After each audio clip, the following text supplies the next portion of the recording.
Welcome to Live Daf, your online Daf Yomi Shir. Shalom Aleichem and welcome back to today's Daf Hayomi Maseches SOTAH Daf Chavtes. We're actually about halfway down, so it's on Chavtes Amud Aleph on line 15 from the top. In yesterday's Daf, we learned a chidush. If there's a suffix, an uncertainty regarding Tum'ah, if it took place in the Rishus HaYachid, you're not sure whether you touched the source of Tum'ah, the dead creature, the sheretz, or not, you are presumed to be tummy. How do we know this? From SOTAH. The Isha experienced this episode which generated a suffix, whether or not she interacted with this man, which is a form of tumah, so to speak. The Torah refers to it as tumah. Even though it's a suffix, she's presumed to be guilty until she drinks and verifies her status and proves herself innocent. We learn from there, any suffix tumah, if it takes place in a secluded area, in a Rishus HaYachid, it is tamei, unless confirmed otherwise. Another condition, aside from Rishus HaYachid, it must involve a davar sheyesh bo da'as lishoel. Someone with intelligence was involved in this episode. You know, the more you know, the more trouble you get into. Ignorance is bliss. So, if there's no da'as involved, no people involved, then we don't say suffix is tummy. But if there was a person involved, I don't know whether I touched the sheretz, or I was holding something that may have touched the sheretz. We learn from SOTAH, where there are people with intelligence involved in that episode. There we say sfeikoi tummy. But otherwise, if it's involving a non-das entity, just an object or a creature, no people involved, suffix is not tummy. And both these criteria we learn from SOTAH. Says the Gemara today, Omar of Gidl Amarav, I found another source. That das lishoel is a requirement. Davar sheyesh bo das lishoel, ve'ein bo das lishoel. The difference, the distinction between one who has das to be queried, meaning a person with intelligence, where we say suffix is tummy, ve'ein bo das lishoel. Between that and a case where there is no das lishoel, that distinction, one would be suffix tummy, one would be suffix tar. That is learned from another pasuk. Mehaikro nafka, the other pasuk. Basar asher yiga b'chol tamei lo yachal. We have basar kodshim, karbanis. Touch something which is tamei, it can no longer be eaten because it is tamei. Vadai tamei or lo yachal, because it is confirmed to be tamei. It touched a source of tumah. That's why you don't eat it. Oh, suffix tamei, this suffix tar. Apparently, but if it's just a suffix, it's an unknown. You can eat it. Suffix is presumed to be tar.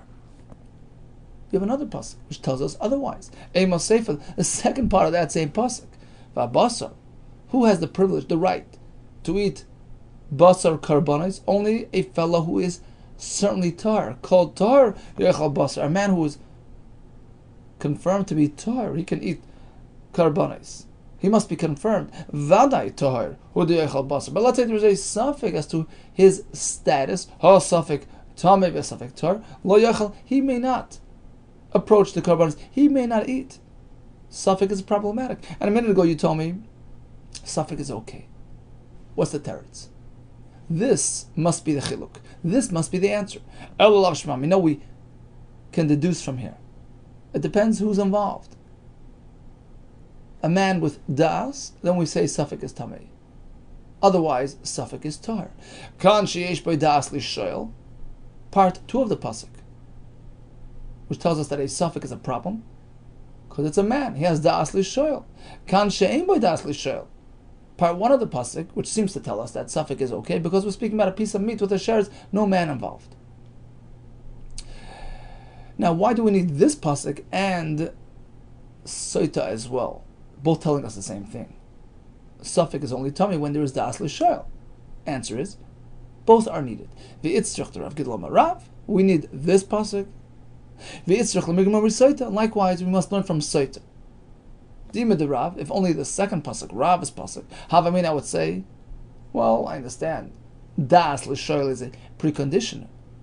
But what's the location? Where we're speaking about? Bein b'rishus ha'yochid, or bein b'rishus ha'ram. Perhaps suffix is tummy all over, whether in a private area or public area. There's no difference. There's no mention of location in that pasuk. Perhaps it's irrelevant. Wherever it is, it's tummy. It's drich l'migmar b'SOTAH. That's why we need SOTAH, which tells us that it's limited to rishus ha'yochid. But if it's a suffix tumah, which occurs in a public area, in rishus ha'rabim, we consider it to be tar. That's why we need SOTAH. Location. If only the SOTAH source, I would say, okay, Adi'ika, Da'as Nageya, Umagia. We say suffix is Tameh because there are two people involved. The one who generates the tumah, the suspect, the other man, Nageya, he's called the Nageya, he gives the tumah. Umagia, the Nageya is the one receiving the tumah, the Isha in that case, she's the recipient of the tumah. Umagia, and the one generating the tumah, the one touching, the one, like when tumah you touch somebody, you give him the tumah, so it's just a borrowed term to the Ishvi Isha, so both the transmitter and the receiver of the tumah are both intelligent people, Das L'Shoyel, so both are needed, both sides of the equation need to be people with Das. Only then do we say Safek Tami. That's what I would think. Tzricha, that's why we have the other pasuk by Basar, where it's only on one side. We're speaking about a person who's eating Basar. We say, look, that as long as you know you're tar, then you're okay. But if you have a suffix, whether you touch tumah, you can't have the Basar. Why? Because you, the receiver of the tumah, has das. You don't need das on the other side as well, on the on the transmitter, on the source of tumah. As long as the recipient is das lishoyel, we say suffix is tumah. So bottom line is, when a suffix tumah occurs in the street, sveika tar. In the rishus ha'yachid, suffix is tumah, provided that the recipient of the tumah has das lishoyel. Okay, so now we go back to the Mishnah. First Mishnah now. Perak Boi B'Yom Doresh Rabbi Akiva, on that very day, when Rabbi Elazar ben Azari took over the mantle of leadership and there was an influx of students and an abundance of Torah learning, Rabbi Akiva presents the following halacha, V'chol kli cheres, based on a pasuk, Kol kli cheres asher yipol mehem toichai, when there's a tumah matter in a earthenware keli, anything in that kli becomes tameh, and we have a drasha that tumah can travel all the way from the source, the av ha-tumah, in this case a sheret, a dead lizard, for instance. It comes into contact with something else. It turns that second thing into a rishain l'tumah, and that in turn transmits to a sheni l'tumah by coming into contact with the next thing. And that sheni l'tumah, if it should touch something else, it transmits tumah even further. It transfers to a shlishi l'tumah. That's the weakest tumah that we have. We'll see later, perhaps we have even more than that, but at this point we have the ava tumah transferring to the rishon, transferring to the sheni, transferring to the shlishi, and it's based on a pasuk, as presented by Rabbi Akiva. And Rabbi Shua tells us that actually Rabbi Yochanan ben Zakkai, years back, had presented a similar halacha, at least when it comes to teruma, that in fact it can become a shlishi l'tumah. So you have a teruma item touching a sheni l'tumah, which got its tumah from a rishon, which got its tumah from an av. So that teruma at the end of the chain will become a shlishi l'tumah. But the truth is, Rabbi Yehuda ben Zakkai didn't really have a source from a pasuk that tumah can travel that far all the way to a shlishi, and therefore he was very concerned that perhaps the later generations will cancel that halacha, will negate that halacha, until Rabbi Akiva comes and tells us actually it's a pasuk. So Rabbi Shua was saying, look, Rabbi Yehuda ben Zakkai, I wish you were here to experience this. Look, we found a source from a pasuk that tumah can travel all the way to a shlishi. Now the question is, If in fact Rabbi Yehuda ben Zakkai didn't have a source that Truma can become a Shlishi, Lama Tomei, so why in fact did he promote this halacha? Why in fact did he consider this halacha at all? Why do we consider Truma to be a Shlishi L'Tumah when it comes into contact with a Sheni? Who's to say that Tumah could travel that far? What was it based on? Amar Vidam Rav, it was based on a Kal V'Chomer. You're right. Menatayra ain't like, we don't have a clear source in the pasuk to this halacha that a piece of truma can become a shlishi l'tumah by touching a sheni. We don't have a pasuk. Menatayra ain't like. Midin Kal V'Chomer yeshle, but we do have a Kal V'Chomer to support this halacha, which is like this. Umat v'ul yom shemutar b'chulin. A person was tummy. Let's say he was a zav, a zava. She gave birth. A yeledes, a mitzvah. So we have him actually being tummy, then it's an avhatuma, a source tumah. Once he is toivel, he drops. He's called a tevul yom until he experiences sunset, nightfall. So after tevila in a mikvah, he's merely like a sheni l'tumah,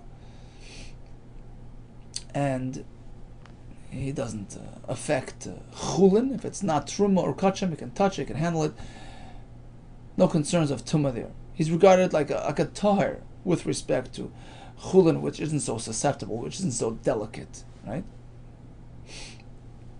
But he can interact with truma. So Tvul Yom is okay with chulin, but not with truma, which is something more delicate, has higher standards. And certainly not kachem, which is even higher. Okay, so if he touches truma, we treat him like a sheni l'tumah, in which case the truma turns into a shlishi.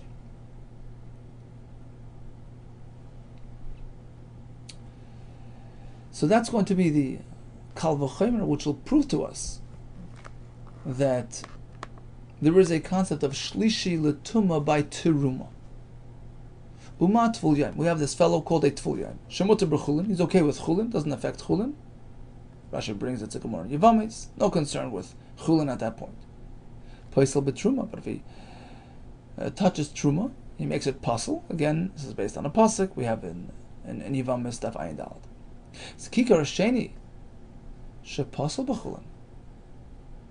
Doesn't it lend to reason that a loaf of bread, which is a sheni l'tumah, because it touched a rishon, which is considered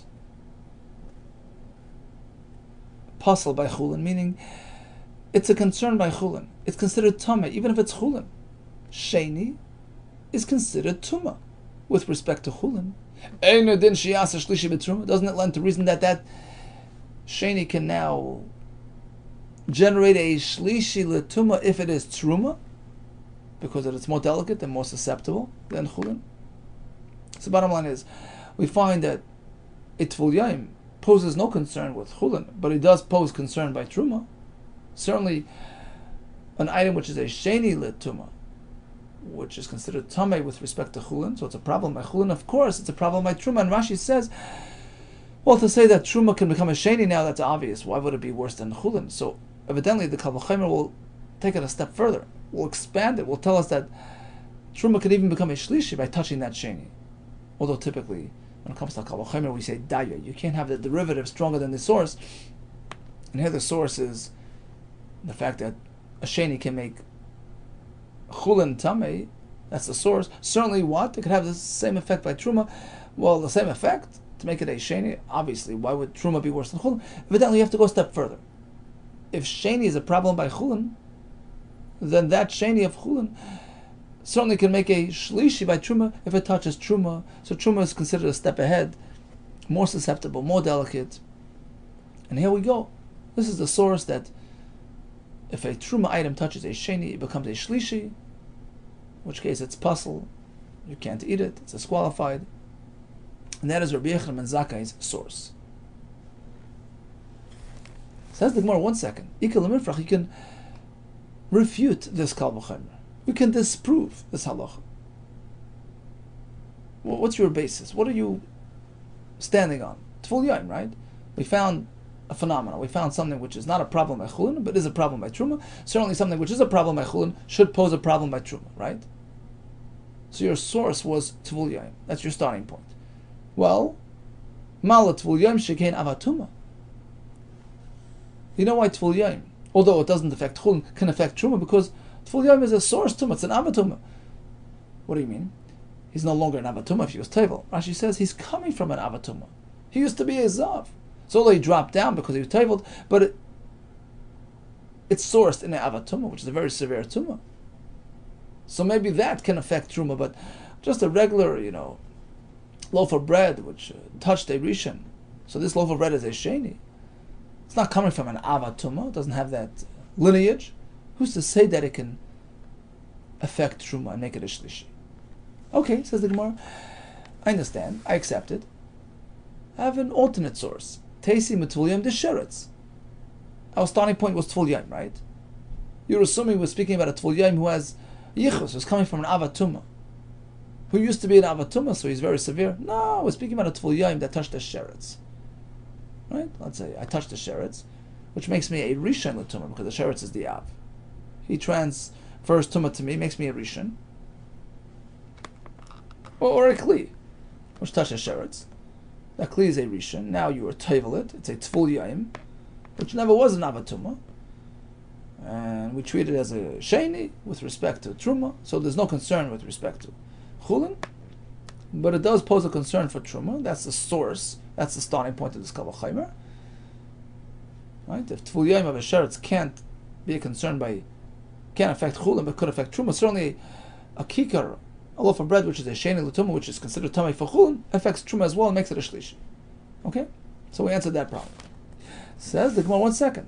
Malo tvul yom de sheretz. So even if you're going to reference a tvul yom from a sheretz, it still has an advantage. It still has a chumrah over a regular loaf of bread, which is a sheni l'tumah. So we're going to undermine the kal v'chomer. Why? Why is a tvul yom de sheretz more chomer? Shekein b'minui avatuma, because in its category, in its type, in its class, there is a concept of becoming an avatuma. A person can become an avatuma. A kli, which is a tvul yom, can theoretically become an avatuma. So that can provide a precedent for a loaf of bread. A loaf of bread can never become an avatuma, Rashi says. Avatuma only applies to something which can be purified in a mikveh, such as a person or a regular kli. But food can never be purified in a mikveh, so it doesn't have the, it's like parallel. Zelu mazeh. If you have potential for tahara, then you have potential for severe tumah, perhaps. So bottom line is, you're proving something from a person or a kli to a loaf of bread. No, maybe a person and a kli are treated more severely. They have potential to become an avatum, as opposed to a loaf of bread which doesn't. So it's to say a loaf of bread which is a sheni can make truma into a shlishi. Says the Gemara, kli cheres yechiach. I'll disprove this distinction by referring to a kli cheres, an earthenware kli, which cannot become an avatum, as we explained, because it doesn't have the potential for tzvila, tahara, and a mikvah. Only way to cancel its tumah is by breaking it, right? So it cannot become an avatum. And still, if a kli cheres is, let's say, a rishon l'tumah, it touches teruma, it makes a tumah. So we see that the potential of becoming an avatuma is not necessarily a precondition for affecting teruma. And therefore, in our case, a loaf of bread, which is a sheni, even though it doesn't have potential for avatuma, I can fully understand that it can be metame truma. It can make truma possible by making it a shlishi. 1 second, kli cheres, that has its own advantages over a loaf of bread. Ma, kli cheres, wow, shakein metame mi'aviroi. We all know that a kli cheres is susceptible to tumah, even when the tumah arrives merely in its airspace without direct contact. So there is an extra stringency in kli cheres. So you can't prove anything to a loaf of bread which doesn't have that element of stringency. Well, if that's the case, you want to depend on that. You want to say tumas aver is what's creating this whole halacha. Well, Tvul Yom Yechiach. What about the Tvul Yom we spoke about before? A person or a regular kli, which doesn't have this stringency of susceptibility through its airspace. So we'll use that to prove our point. Now, even though they don't have this din of avir, still,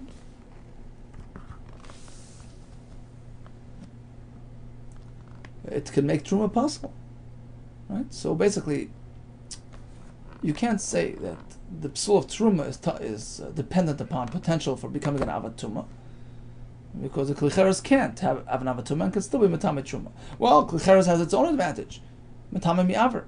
Perhaps that's the reason why it affects truma. Well, let's go back to the other factor in the equation. A person, a regular kli, doesn't have that avir factor, and we see that it affects truma. So we reestablish the basis of our kavachomer, right? A tvul yayim, which doesn't concern us by chulin, will concern us by truma. Certainly, a loaf of bread, which is a sheni l'tumah, which is a concern by chulin as well, will affect truma, make it a shlishi. And basically, we're going to go back and forth. What does that mean? We're trying to use two factors to prove our point. Tvul Yom and the Klicheres. Both affect Truma, and both will form that precedent, the basis for Al Kabachim. Says the Gemara, the reason found in one Kiriza is not the reason found in the other. Meaning, if we're going to attribute the halacha to the fact that a Tvul Yom can potentially have avatuma, perhaps that's why it affects truma. Well, it's not kiriza, it's not like the factor found in the other element, the klicheres. It doesn't have potential for avatuma and still affects truma. V'lo yrizeh, the factor found in klicheres, which allegedly was the reason why it's going to affect truma. No, kiriza is not equal to the element found in the person or the kli, which is a tvul yayim.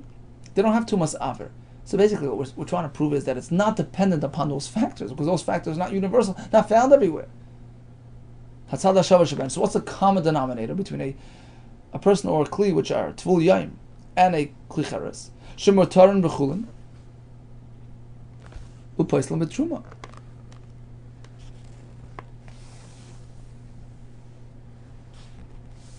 So actually, Rashi has a different gersa. He says, what's the common denominator?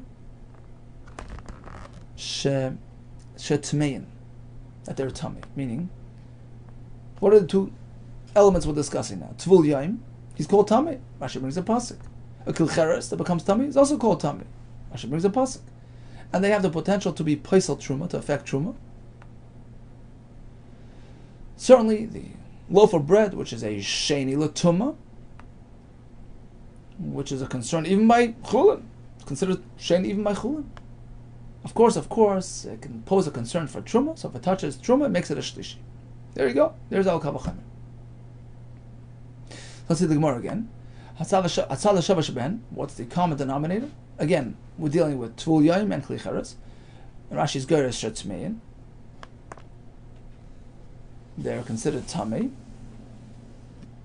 Upaislam b'truma, and they in turn have the effect to affect truma as well. Kolshkin, of course, kikar sheni shepaisel b'chulin, a kikar sheni which is pasul by chulin, the paisel b'truma can go ahead and spread its wings and transfer its truma to an item of truma, make it pasul. By the way, when we say truma is pasul, there's a difference between saying tummy and pasul. Tummy means it's so tummy that it could actually continue transferring to the next item.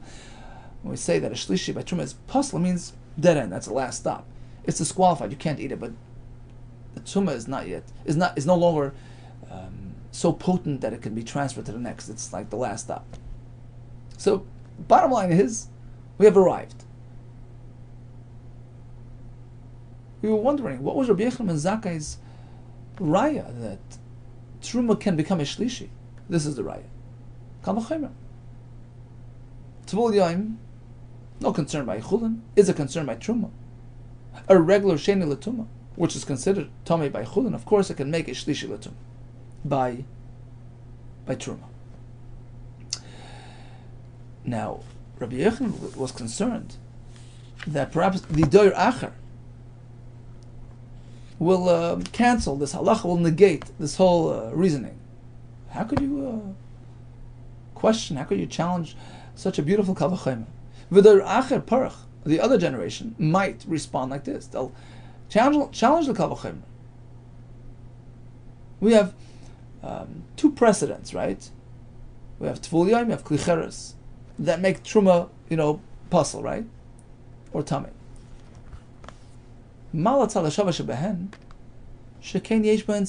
Perhaps you can't learn from them to a regular case, because each one of these cases, tvul yom, has something which is special.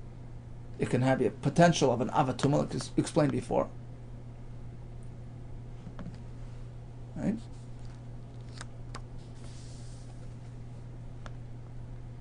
A person, a kli, can become an avatuma. Food can't. So there's an advantage over food on that. And likewise, the kli cheres, which served as the second prong in our kal v'chomer,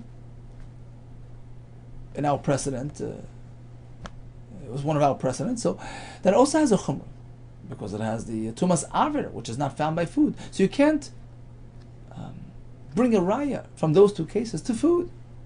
Each one has a chumrah, not found by food. So that would be their potential negation of this kal v'chomer. That would be their pircha. Okay, for Rabbi Yehuda ben Zakkai, so how does he have this kal v'chomer? Tzad chomer le parach. You can't say, well, both factors in the kal v'chomer have a chumrah, not found by the, food which is trying to learn from them. Well, it doesn't work like that, because it's not a common chumrah. The chumrah in this is not found by that. The chumrah in that not found by this. So it doesn't consider it a chumrah, a pircha. You can't negate the kal v'chomer using that type of argument, because the fact is you can't sort of blame, you can't attribute the halacha to this chumrah, because you see the other thing doesn't have the chumrah, and it still has that halacha that it affects truma. And likewise the other way, you can't say, well, the cheres has a chumrah of the avir. Well, that can't be the reason for it affecting truma, because the tvul yom doesn't have that. So we just sort of cancel out this factor, and we can reestablish the kal v'chomer. Again, what is the kal v'chomer? We find tvul yom is not a concern by truma, by chulin, and is a concern by truma. Certainly a kikor sheni, which is a concern by chulin, should be a concern by truma and make it a shlishi. And the fact that tvul yom seems to have an advantage because it can become an avatuma, bread can't, food can't. Well, kli cheres can't become an avatuma and still can affect truma. Well, kli cheres has an advantage because it has tumas avir. Well, avatuma can't. Well, tvul yom doesn't have avir. So we sort of cancel out those factors. Those can't be reasons for the halacha, and therefore we establish the kal v'chomer. So bottom line, we have a source for the concept that truma can become a shlishi, and based on a kal v'chomer, and it's also based on a pasuk, which Rabbi Akiva told us in the Mishnah, which told us that not only can truma become a shlishi, even chulin can become a shlishi as well. Now, let's go a step further. We discussed this before, that it's all about susceptibility, about how delicate you are. The more kaddish, the more you attract tuma. So, kachim, karbanis, can even become a revi l'tuma. So if I touched a shlishi, it will become pasal. Tanya, Amar Rabbi Yasi, Menayin l'revi b'kodesh pasal. How do we know that it in fact is true? That when it comes to kachim, it can spread all the way to revi. Vidinu, once again, based on a kal v'chomer, as follows. We're going to find a phenomenon, something which is not a concern by truma and is a concern by kachim. So certainly, shlishi letuma, which is a concern by truma, as we just proved, should be a concern by kachim, and allowed to take it a step further to make it a revi, because to make a shlishi by kachim, you don't need a kal v'chomer, it's no worse than truma. So again, the same idea that we'll take it a step further based on the Kal V'chomer. V'dinu, ma mechusa kippurim. What is a mechusa kippurim? A person, let's say, was a Metzora. He was tummy, and he needed to have the Tvila, the head of Shemesh, but he's not done until he brings a carbon which sort of completes the purification process. So he's lacking that kapar, lacking that carbon. He's okay with Chulin now, he's okay with Truma, with Meiser, but not Karbonis. For that, he needs to complete his process. Ma mechusa kippurim, shemuta b'truma, he can have Truma, no problem. Paisel b'kodesh, but when it comes to kachim, that's a problem. He can't eat kachim, he can't touch kachim. Certainly, a shlishi letum, a regular shlishi, shepasel b'truma, which is a concern by truma, as we learned before. In adin, doesn't that lend to reason? In adin, hu sheyaseh revi b'kodesh, that if he touches a carbon, it makes it a revi. Now, why are you so sure that a carbon could even be a shlishi? So first of all, like we explained, because he's no worse than truma that can become a shlishi, but the Gemara takes it a step further. We even have a pasuk for it. We even have a pasuk in the Torah to tell you that kachim can become a shlishi. And in order to make it a revi, that's based on the Kal V'chomer. What is the pasuk that tells us that a carbon can become a shlishi? Shlishi l'kodesh min ha-Torah min nalan. Look at the pasuk. Basar yiga b'chol tamei lo yachal. Basar kachim touches any tamei, can no longer be eaten. What does b'chol tamei mean? Maybe askin and we now assume that we're speaking even if he touched a sheni, the noga b'sheni, because we know that a sheni l'tum is called tamei. So a piece of carbon touched a sheni. What does the pasuk say? What does the pasuk call it? V'amar achmana lo yachal. You can't eat it. Apparently, a carbon could become shlishi l'tum. So that's clear. What about a revi? Revi mikal v'chomer k'damar. We know that it can become a revi because of the Kal V'chomer that we just mentioned. What was the Kal V'chomer? Mechusa kippurim, which is not a concern by truma, is a concern by kachim. Certainly shlishi, which is a concern by truma, will be a concern by karbonis and make it a revi by contact. So shlishi touches a piece of carbon, it turns it into a revi, which makes it pasul, disqualified, asur b'achil. Rabbi Yehuda, tam beribi, eini yedei mahu. Says Rabbi Yehuda, tell you the truth, I'm not exactly sure. I understand Rabbi Yessi's rationale. Tam, the rationale of Beribi. Rashi says, Chacham v'gadol hadar, the great man in the generation. I'm not sure I understand his reasoning. Eini yedei mahu. He learned from a Kal V'chomer that by Kodesh you can go up until a Revi'i. I'm not sure what he means. Why? He was coming from a Kal V'chomer. But there's an easy way to challenge, to undo the Kal V'chomer. What was Rabbi Yessi's Kal V'chomer based on? Based on the fact that we find something which does not pose a concern by truma, that is a mechusar kippurim, does not affect truma and still affects kodesh. Certainly, of course, a shlishi, which is pasul by truma, should affect kodesh and make it a revi. So if something is not a concern by truma and is a concern by kodesh, of course, something which is yes a concern by truma will yes affect kodesh. I'll find you something which is a concern by truma and not going to make a revi by kodesh. That undoes his whole rationale. I will prove from the halacha of food which came into contact with a tivul yom. Tivul yom is a sheni. He touched food. Shepasal b'truma. If it's truma, it's pasal. Becomes a shlishi. But can it generate a revi'i for kachim? No. So we find something is a concern by truma, but cannot make a revi'i by kodesh. That undoes Rabbi Yessi's Kal V'chomer. Shepasal b'truma and still ve'ino is a revi'i b'kodesh. The saga as we have in the following brisa, which discusses the status of a tivul yom, a person who was, let's say, an avatuma.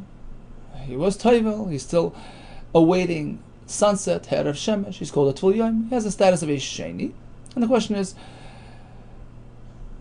what exactly can he accomplish? How tamei is he really? We have three shitas.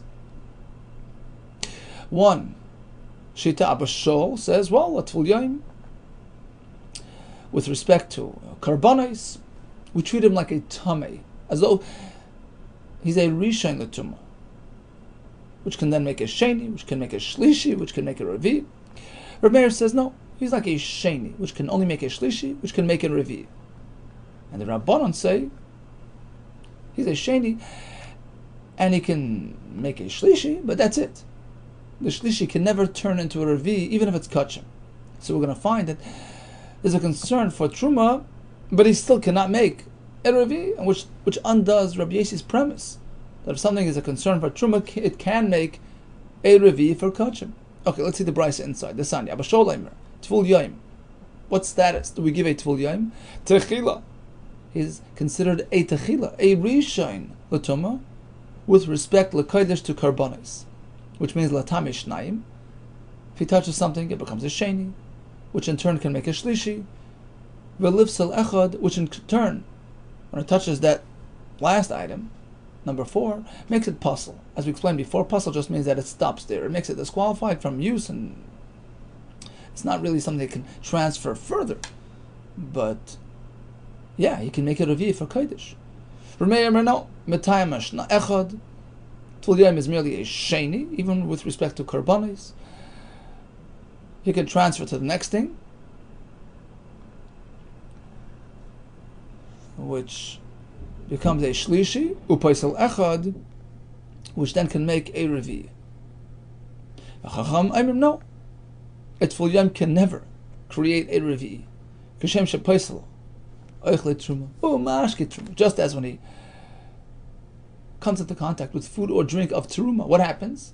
It makes them puzzle because he's a sheni. Now they become a shlishi, but it stops there. Kach paisel oichle kodesh, mashke kodesh. The same with karbanos. We don't treat them any differently. This Tvul Yom is a sheni, makes them a shlishi, and that stops right there. It doesn't continue to revi. This undoes Rabbi Yessi's whole premise. That something that can be placed on truma can make a revi by kodesh. Here we see that it's not so. So basically, if Rabbi Yessi would be following the Shitas Rabbanon, then it would be inconsistent with his Kal V'chomer. According to his Kal V'chomer, a Tvul Yom that can make truma puzzle can certainly go ahead and accomplish even more for kachim, make them a revi. Maskav Rapapa. So how do you know Rabbi Yossi is going with Shitas Rabbanon? And then it's inconsistent. Maybe he's not following Shitas Rabbanon. The Rabbi Yossi, how do you know Rabbi Yossi, who presented that Kal V'chomer, Ki Rabbanon Svirle, is going with Shitas Rabbanon, which makes it inconsistent. Dilma Abba Shol Svirle. Maybe he's holding at the other Shita in the Brisa. For instance, Abba Shol, the Amar L'Tamish Naim B'Lipsel Echad, who gives the Tvul Yom a very high status of Tumah. He can make something which will, in effect, accomplish more and more and make a revi by kodesh. So this would match with Rabbi Yessi's premise that if something can accomplish psul for truma, it can actually accomplish a revi for kodesh. Answer: it can't be. Because if it were so that Rabbi Yessi, who was trying to prove the concept of revi by kodesh from the Kal V'chomer, based on Mechusar Kippurim, right? Mechusar Kippurim, which is not a problem by truma, is a problem by kodesh. A regular shlishi l'tumah, which is a problem by truma, is certainly a problem by kodesh. You can make it a revi, right? That was Rabbi Yessi's arrangement. Now, if he would hold like a b'shol that a Tvul Yom, right, the Tvul Yom discussed in this brisa, has a power to actually spread until a revi b'kodesh, laisei l'revi b'kodesh, then when Rabbi Yessi was trying to prove the idea of revi by kodesh, he should have learned it from where? From right here. He could have presented a different type of structure, a different type of Kal V'chomer to prove his point, from this very halacha, based on food which got its tumah from a Tvul Yom, as follows: Uma oichel haba machmas Tvul Yom, food which got its tumah from a Tvul Yom. the Tful Yom Gufei Muter Chulin, where the Tful Yom itself is not a problem with respect to Chulin. It's treated fully, considered fully tahor relative to Chulin. So the source material, the Tful Yom himself, doesn't pose a concern for Chulin. So he has that deficiency. And what happens to Eichel which touch this Tful Yom? What did we just learn in the Brisa? According to the Shita, which is Machmer, Amris, you tell me it's Eiser Reviva Kodesh. With respect to Kachim, it goes and goes and travels until a Revi. So we have the Tful Yom who's a nothing for Chulin. But look what he does for Kachim. He makes a Revi by Kodesh. Of course, an Eichel Shlishi, a regular loaf of bread, which is a Shlishi L'tumah, who got its Tumah from a Sheni L'tumah, a regular Sheni L'tumah, Haba Machmas Sheni, where actually it has an advantage over the Tful Yom example, because the Sheni Gufei, the source material, the Sheni which is transferring its Tumah to the Shlishi loaf of bread, the Sheni Gufei Asher B'Chulin is considered Tamei for Chulin. A Tful Yom has a leniency, but a regular Sheni L'tumah, of course, is considered Tamei for Chulin as well. So now, when that Sheni L'tumah spreads its Tumah into the Shlishi, wouldn't you think Eine Din She'oser Revi B'Kodesh, that Shlishi could turn around and continue on and make it a Revi for Kodesh? So he could have proved his halacha. Which halacha? That Kachim has a Revi from this Kal V'Chomer, based on Tful Yom. Tful Yom is not a concern by Chulin, but still can spread into a Revi by Kodesh. Of course, a regular Tumah Sheni, which is a concern by Chulin, of course it can make a Revi by Kodesh. Now what's the advantage to this Kal V'Chomer? Why are we supposing that Rabbi Yossi should have based his halacha on this Kal V'Chomer? So one reason, says Rashi, is because now we would glean a very big chiddush, that in fact a Tful Yom has that power. It's a huge chiddush that, like Rabbi Shol, that a Tful Yom, despite the fact that he's already, half tahor, no, he can affect and make a Revi for Kodesh. So this would have been a better Kal V'Chomer to present, rather than Rabbi Yossi's Kal V'Chomer, which was based on the Chosek Kippurim, right? Chosek Kippurim, which is okay for Truma, is no good by Kodesh. A Shlishi, which is possible by Truma, of course it can make a Revi by Kodesh. That was Rabbi Yossi's premise, Rabbi Yossi's Kal V'Chomer. He should have chose this Kal V'Chomer. Again, what is this Kal V'Chomer? Tful Yom, which is okay by Chulin, can actually touch and create and extend and accomplish a Revi by Kodesh. Right? If he touches something which touches something else, which goes on to the fourth item, that's a Revi with respect to Kachim. So if it's a carbon, it's Tamei, it's possible. Certainly a regular Shlishi L'tumah, regular Sheni L'tumah, which is a concern by Chulin, which is considered Tamei for Chulin purposes, can certainly go ahead and create and generate a Revi by Kodesh. So it touches something which turns into a Shlishi, which in effect spreads to a Revi. The fact that Rabbi Yossi did not choose to present this Kal V'Chomer as a source material, as his proof for his halacha of Revi B'Kodesh, perhaps indicates to us that he doesn't hold of Abba Shol's Chomer. He doesn't hold that a Tful Yom can go that far. And if that's the case, we have a problem. Because then we have something which refutes and negates Rabbi Yossi's premise. Rabbi Yossi's premise was that something which is no good for Truma certainly can make it a Revi by Kodesh. Well, Tful Yom, which is no good for Truma, doesn't pose a problem for, doesn't make it a Revi for Kodesh. So that was the kasha we have. Okay, says the Gemara, no, 1 second. I've got to keep track. The Chitim perhaps will say, really, Rabbi Yossi does subscribe to the Shita of Abba Shol, the Shita which is Machmer, that yes, Tful Yom can, in fact, generate a system which will make a Revi B'Kodesh. His Tumah can spread that far. And this makes it consistent with Rabbi Yossi's premise that something which poses a problem for Truma will make a Revi B'Kodesh. Maybe yes. He does hold like that. If that's the case.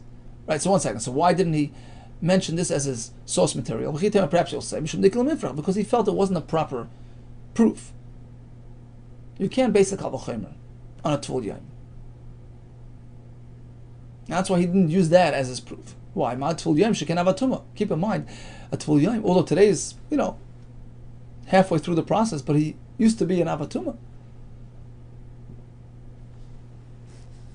And therefore, he has that stringency that can eventually generate a Revi'ah L'Kodesh, as opposed to a regular loaf of bread, which can never become an Avatuma. Therefore, he didn't want to go there. He didn't want to use the Tvul Yom as a source. 1 second, says the Gemara. Where did Rabbi Yossi come from? Ultimately, where did Rabbi Yossi learn his halacha from? Which halacha? That there is a Revi'ah Kodesh. This was based on Mechusar Kippurim. Mechusar Kippurim, which doesn't pose a concern for Truma, poses a concern by Kachim, etc., etc. Well, guess what? Mechusar Kippurim used to once be an Avatuma, right? He didn't have a problem with that Kal V'chomer. He didn't refute the Kal V'chomer. Apparently,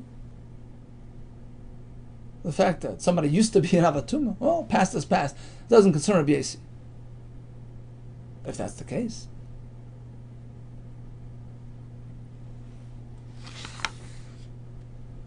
And if it's true that he holds that a Tvul Yom can ultimately generate a Revi'ah Kodesh, why didn't he mention Tvul Yom? Why didn't he base his Kal V'chomer on the Tvul Yom? Which would have taught us this interesting halacha that in fact the Tvul Yom has that power. He should have said like this: I want to prove Revi'ah Kodesh. Go ahead like this.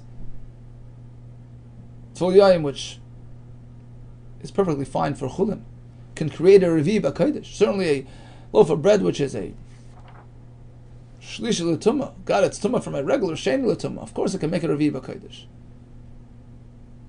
A loaf of bread which comes from a Sheni, which a Sheni is certainly Tameh for Chulin, of course, has the power to spread into a Revi'ah Kodesh. So the fact that he didn't mention this as his Kal V'chomer poses a bit of a hardship here. So basically, according to Rabbi Yossi, how do we understand that a Tvul Yom can't? We deduce from here that Rabbi Yossi in fact holds that a Tvul Yom cannot make a Revi'ah Kodesh. Right? The fact that I didn't refer to it indicates that he holds that it can't. And the question is why? According to Rabbi Yossi's rationale, it should. Because if it can be a concern for Truma, of course it can make a Revi'ah Kodesh, as per Rabbi Yossi's Kal V'chomer from Mechusar Kippurim. So basically, the Gemara is sort of asking a kasha on Rabbi Yossi and not really answering it. Rabbi Yossi's chiddush is now put in question. We're questioning his chiddush that a kodesh can become a Revi'ah based on the Kal V'chomer, which seems inconsistent with the halacha of Tvul Yom. Okay, so bottom line is a bit of a complicated piece of Gemara, but let's just summarize it very, very, concisely, very briefly, like this. We started with the halacha of Safek Tumah B'Shus HaYachid. Right? We consider it to be Tameh, provided two conditions are met. Number one, it's in B'Shus HaYachid. Number two, the person involved, the person that allegedly became Tameh, has da'as lishoyel. And we discussed two things.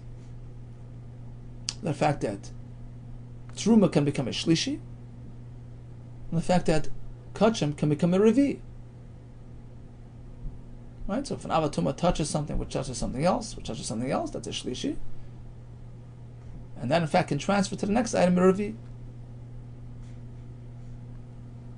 So Rabbi Yehuda Kessler was the one who told us way back when that yes, Truma can have a Shlishi. What was that based on? Based on a Kal V'chomer. Tvul Yom is okay for Chulin, but paisel for Truma. A regular kikar, which is a Sheni L'Tumah, regular loaf of bread, which is a Sheni L'Tumah, which is sheni for chulin as well. Of course, it can make a shlishi for truma. So now we know that. And regarding a revi b'kodesh, says Rabbi Yossi, kodesh takes it a step further. It's more delicate, has higher standards. Even a shlishi even a revi is possible by kachim. Why? Kal v'chomer.